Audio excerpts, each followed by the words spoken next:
Assalamualaikum warahmatullahi wabarakatuh. Kembali lagi bersama saya di Minji Channel. Kali ini saya akan membahas tentang kisi-kisi atau contoh soal untuk sumatif tengah semester kelas 6 yang menggunakan kurikulum Merdeka. Baik, perlu diketahui bahwa biasanya kalau sumatif tengah semester itu bab yang akan dipelajari atau dibuat soalnya yaitu bab 1, bab 2, dan bab 3.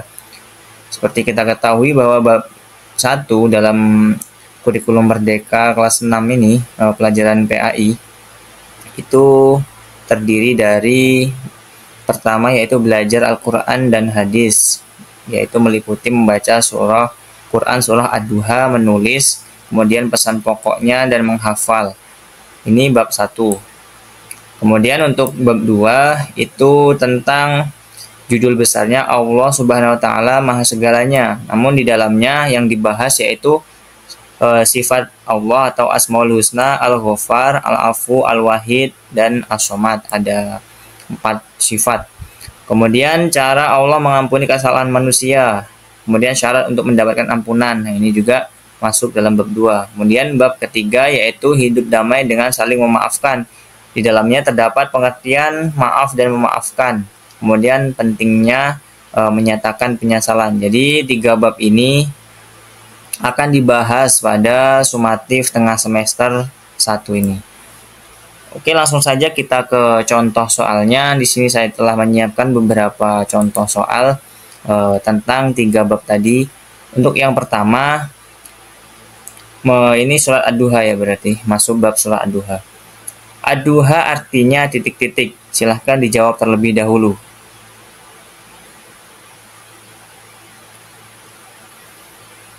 Baik, untuk Ad-Duha itu artinya adalah waktu pagi, waktu siang, waktu sore, waktu malam. Yang benar jawabannya adalah waktu pagi. A. Jawabannya adalah A untuk nomor 1. Kemudian nomor 2. Salah satu pesan pokok yang terkandung di dalam Quran surah Ad-Duha adalah titik-titik. A. Bergaul dengan anak yatim. B. Setiap saat wajib bersyukur kepada Allah. C. Perintah bersyukur atas nikmat yang diberikan Allah. D. Di pagi hari kita memohon rezeki setelah sholat duha. Silahkan anak-anak jawab terlebih dahulu.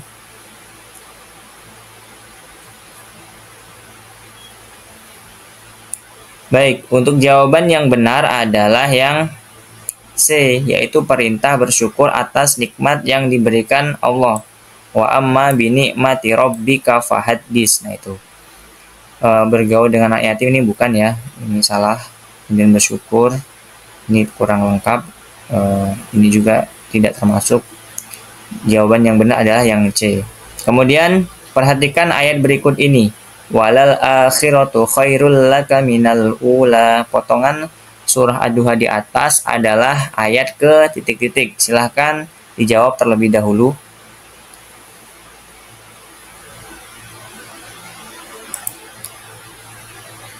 Baik, jawaban yang benar adalah coba kita baca terlebih dahulu surah Ad-Duha. Wadduha wal-laili idza saja ma wadda'aka rabbuka wa ma qala walal akhiratu khairul laka minal ula. Nah, ini adalah ayat yang keempat. Jawabannya adalah D. Kemudian soal selanjutnya. Perkataan atau sabda, perbuatan, ketetapan, dan persetujuan dari Nabi Muhammad SAW disebut titik-titik. A. Ayat, B. Al-Hadis, C. Al-Quran, D. Surat. Silahkan dijawab terlebih dahulu.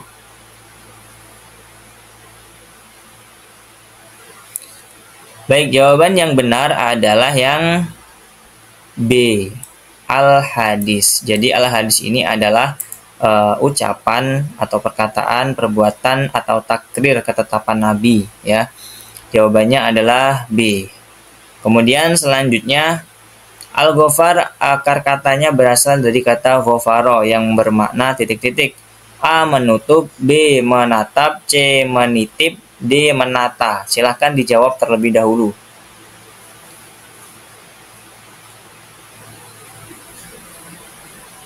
Baik, jawaban yang benar adalah A. Menutup. Ini secara bahasa ya, jadi berasal dari kata ghafara, artinya menutup. Jawaban yang benar adalah A. Kemudian selanjutnya Allah Subhanahu wa taala menghapus semua dosa-dosa makhluk. Ini bukti bahwa Allah Subhanahu wa taala memiliki sifat titik-titik. A. As-sabiku, B. As-solihu, C. Al-afu, D. Al-ghafuru. Silahkan dijawab terlebih dahulu. Baik, jawaban yang benar adalah yang C. Al-afu, artinya pemaaf atau menghapus dosa-dosa makhluknya. Seperti yang ada di bab 2 ini pelajarannya ya. Kemudian selanjutnya yang termasuk ciri orang meyakini keesaan Allah.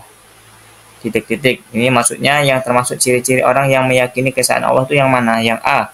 Selalu mengucapkan la ilaha illallah. B. Berniat untuk taubat nasuha. C. Menjaga silaturahmi dengan keluarga. D. Meminta penjelasan dari sumber berita. Silahkan dijawab terlebih dahulu.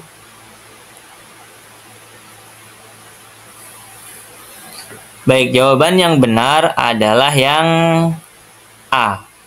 Selalu mengucapkan la ilaha illallah. Tiada Tuhan selain Allah. Nah, jadi ciri-ciri orang yang meyakini keesaan Allah itu salah satunya selalu mengucapkan la ilaha illallah atau kalimat tahlil. Kemudian selanjutnya nomor 9. Aku akan beriman dan bergantung sepenuhnya hanya kepada Allah. Pernyataan di atas menunjukkan sikap pengamalan. Ini pengamalan ya, bukan pengalaman. Hati-hati salah baca. Kemudian jawaban A. Al-Ghafar, B. Al-Afu, C. As-Somad, D. Al-Wahid. Silahkan dijawab terlebih dahulu.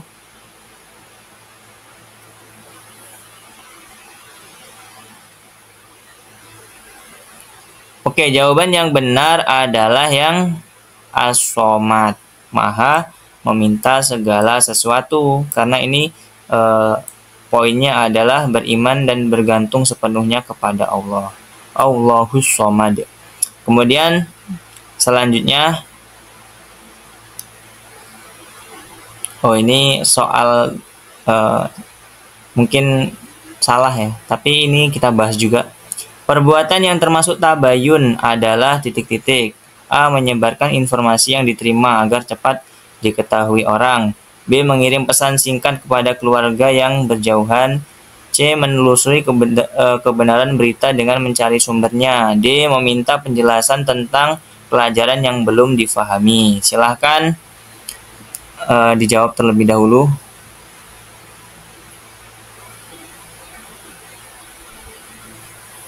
Baik, jawaban yang benar adalah yang C. Menelusuri kebenaran berita dengan mencari sumbernya. Itu yang dinamakan tabayun atau mencari klarifikasi.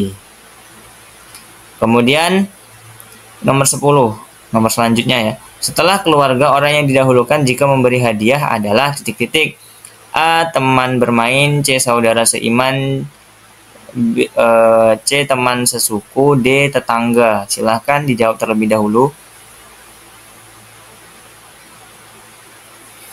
Baik, jawaban yang benar adalah D. Tetangga. Ini juga ada keterangannya bahwa memberi hadiah setelah keluarga itu adalah orang-orang yang dekat dengan rumah kita atau tetangga.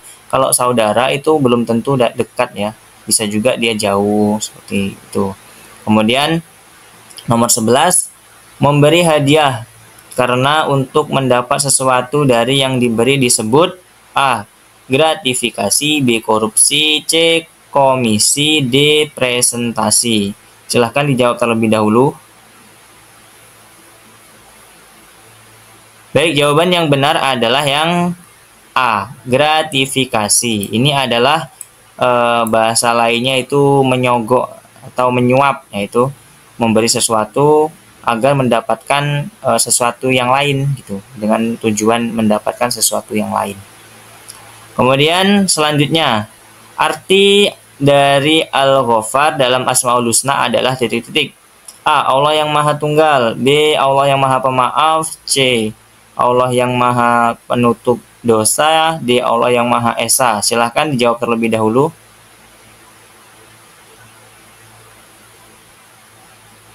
Baik, jawaban yang benar adalah yang C. Allah yang Maha Penutup Dosa. Tadi kalau secara bahasa Al-Ghafar itu artinya adalah penutup. Baik, selanjutnya berikut yang termasuk cara meneladani sifat al-afu dalam kehidupan sehari-hari adalah titik-titik. A. Membiarkan kesalahan orang lain terus terjadi. B. Menyebarkan berita bohong atau hoax. C. Memaafkan kesalahan orang lain tanpa mengungkit kembali. D. Menghukum orang yang berbuat salah. Silahkan dijawab terlebih dahulu.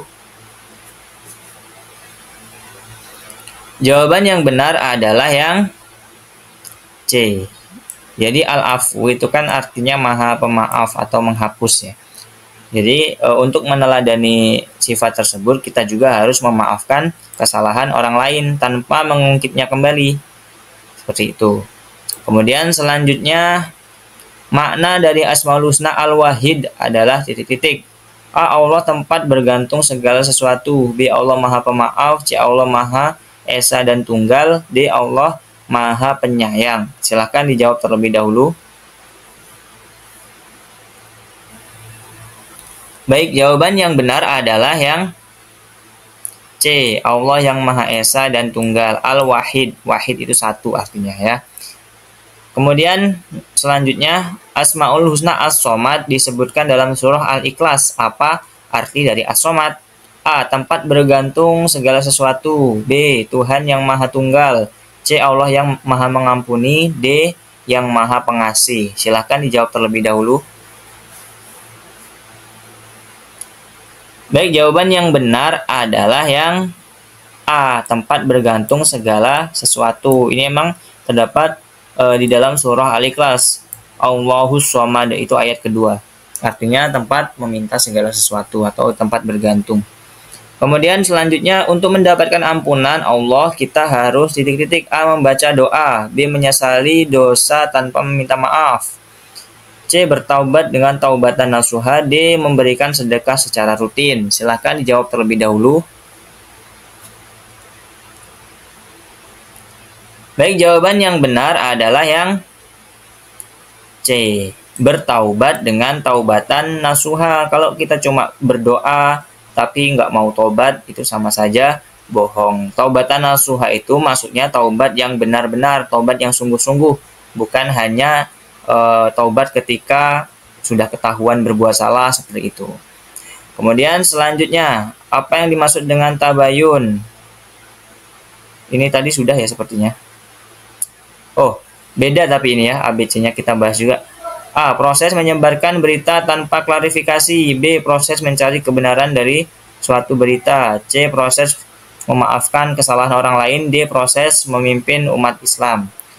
Silahkan dijawab terlebih dahulu. Ya, jawaban yang benar adalah yang B. Proses mencari kebenaran dari sebuah berita, atau tadi kita proses atau klarifikasi ini ya, ini tanpa klarifikasi salah. Kemudian proses memaafkan ini salah juga, proses memimpin ini tidak benar. Yang benar adalah yang B. Kemudian soal selanjutnya, apa yang diajarkan oleh hadis Rasulullah tentang pentingnya menyatakan penyesalan? A. Kita tidak perlu meminta maaf jika merasa tidak bersalah. B. Menyatakan penyesalan dapat mengurangi dosa yang telah kita lakukan. C. Menyatakan penyesalan hanya penting untuk urusan dunia. Yang D. Penyesalan tidak diperlukan jika sudah berdoa kepada Allah. Silakan dijawab terlebih dahulu.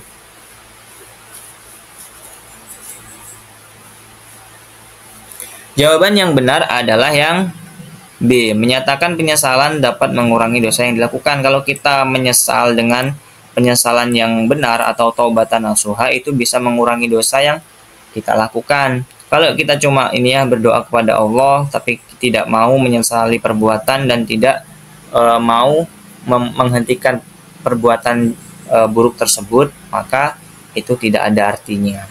Kemudian nomor 9, ini bukan nomor 9 ya, nomor selanjutnya. karena ini tadi gabungan dari soal-soal yang dibuat oleh guru-guru.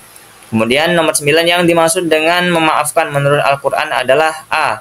Mengakui kesalahan orang lain, B. Menghapus rasa dendam dan amarah, C. Membalas kesalahan dengan tindakan yang lebih baik, D. Tidak merasa bersalah atas perbuatan yang dilakukan. Silahkan dijawab terlebih dahulu. Ya, jawaban yang benar adalah yang B. Menghapus rasa dendam dan amarah. Ini adalah definisi dari memaafkan menurut Al-Quran. Soal selanjutnya, hikmah memberi maaf menurut ajaran Islam adalah A. Mempererat hubungan persaudaraan dan mendatangkan kedamaian, B. Menjadikan seseorang lebih marah, C. Menyebabkan perselisihan yang lebih besar, D. Mengurangi pahalamu. Silahkan dijawab terlebih dahulu. Baik, jawaban yang benar adalah yang A, untuk mempererat hubungan persaudaraan dan mendatangkan kedamaian jika kita saling memaafkan. Oke, selanjutnya sosok yang memusuhi Rasulullah pada zaman Quraisy adalah titik-titik. A. Ikrimah bin Abu Jahal, B. Khalid bin Walid, C. Abu Lahab, D. Umar bin Khattab. Silakan dijawab terlebih dahulu. Jawaban yang benar adalah yang A. Ikrimah bin Abu Jahal. Ini adalah putra dari Abu Jahal yang juga sangat membenci Rasulullah. Kemudian nomor selanjutnya, mengapa sosok yang dimaksud nomor 11 tadi ya, itu Rasulullah pada zaman Quraisy. Mengapa sosok yang dimaksud? Nah, mengapa kok orang itu benci kepada Rasulullah gitu ya? A. Karena kebencian terhadap ajaran Islam yang diajarkan. B. Karena ingin menunjukkan keberanian kepada ayahnya Abu Jahal.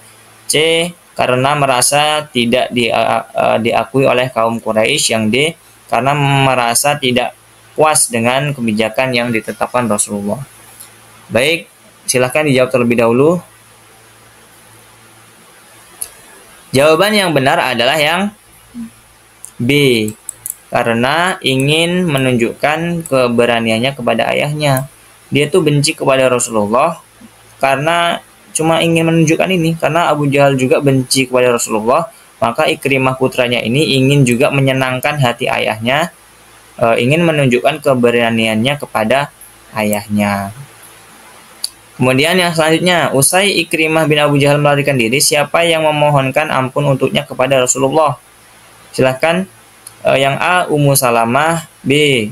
Ummu Hakim, C. Fatimah, D. Aisyah. Silahkan dijawab terlebih dahulu.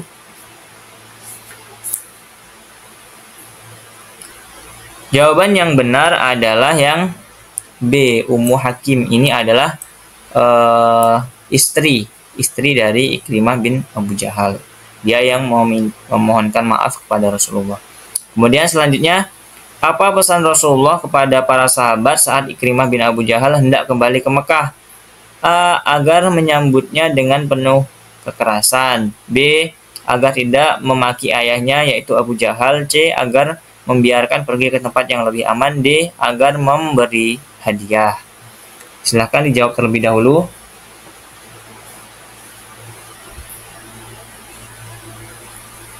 Jawaban yang benar adalah yang B. Agar tidak memaki ayahnya, karena orang Muslim waktu itu membenci Abu Jahal ya, karena dia memusuhi Rasulullah. Kemudian Rasulullah melarang orang-orang untuk membenci Ikrimah, sebagaimana orang-orang membenci Abu Jahal, dan tidak boleh memaki ayahnya juga. Itulah teladan Rasulullah, walaupun beliau dibenci oleh orang lain, beliau tidak membalas dendam. Kemudian soal selanjutnya atau yang terakhir, usai Ikrimah bin Abu Jahal mengucapkan 2 kalimat syahadat, apa yang diminta oleh Rasulullah? Apa yang diminta olehnya kepada Rasulullah? Maksudnya Ikrimah ini minta apa?